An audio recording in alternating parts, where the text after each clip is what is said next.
You've seen the ads, right? The Lambos, the fancy watches, the whole laptop lifestyle thing. But then you also see the statistics. And let's be honest, they paint a very, very different picture. So today, we're going to dive into the data behind the dream of day trading and figure out what's real and what's just really good marketing. So let's just get right to it. Is day trading the key to your financial freedom, or is it basically a really slick way to lose a ton of money? Well, the thing is, it's not a simple yes or no. The truth is way more nuanced than that. And you know what? Understanding that nuance is probably the most important thing you can do to protect yourself. Okay, let's start with a number I bet you've heard before. That infamous statistic. The one that says 90% of retail traders lose 90% of their money in the first 90 days. Now, people can argue about the exact numbers, but the core message, it's brutally clear. The vast, vast majority of people who try this fail. But why? Now, if you ask most of those trading gurus why so many people fail, they're all going to point to the same thing: a lack of discipline. And this right here brings us to one of the biggest and honestly most expensive myths in the entire industry. I mean, you hear it everywhere, don't you? Stop revenge trading. Just stick to your rules. They make you believe that your failure is a personal one, that it's a flaw in your character, that if you could just be a little more disciplined, you'd be raking it in. But that is just not the whole story, not even close. And this quote, wow, it just perfectly illustrates the point. Think about it. You can be the most disciplined person on the entire planet. You can follow your plan to a T, set your stop loss every single time, and never ever deviate.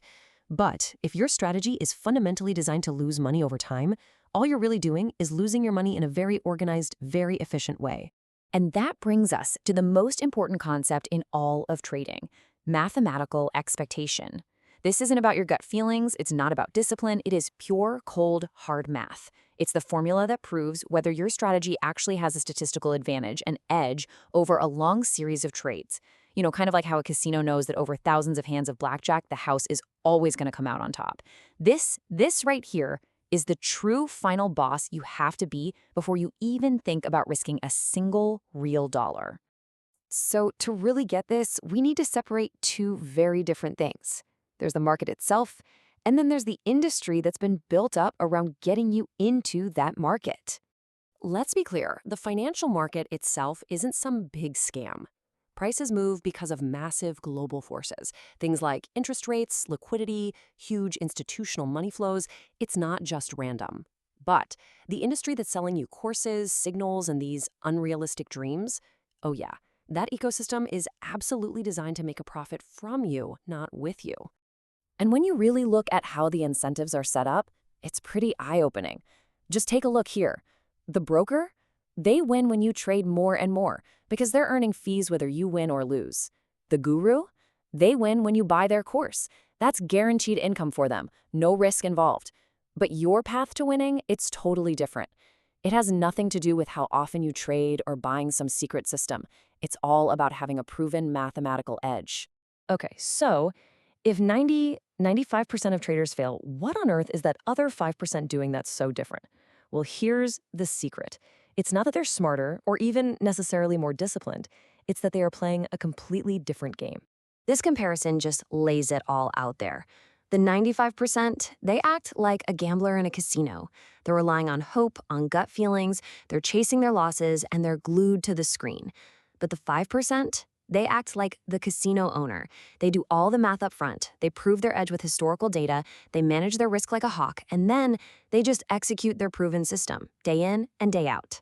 And this is the exact formula they're using. Now, I know it might look a little complicated, but it's really just weighing your wins against your losses. Let's say you win half the time and your average win is $200, but you also lose half the time and your average loss is $100. Well, this formula will give you a positive number. That means you have an edge. If the result is positive, they trade. If it's negative, it's back to the drawing board. It's really that simple. And, well, that difficult. All right, so let's say you're on board. You're willing to do the work. You're going to focus on the math. What does that journey actually look like? Well, I can tell you one thing it's not: getting rich next week. The real path to consistency is a marathon, not a sprint. A realistic path looks something like this. Year one, it's spent entirely in the lab, backtesting, gathering data, and proving your strategy has a positive expectancy. And you make zero money this year.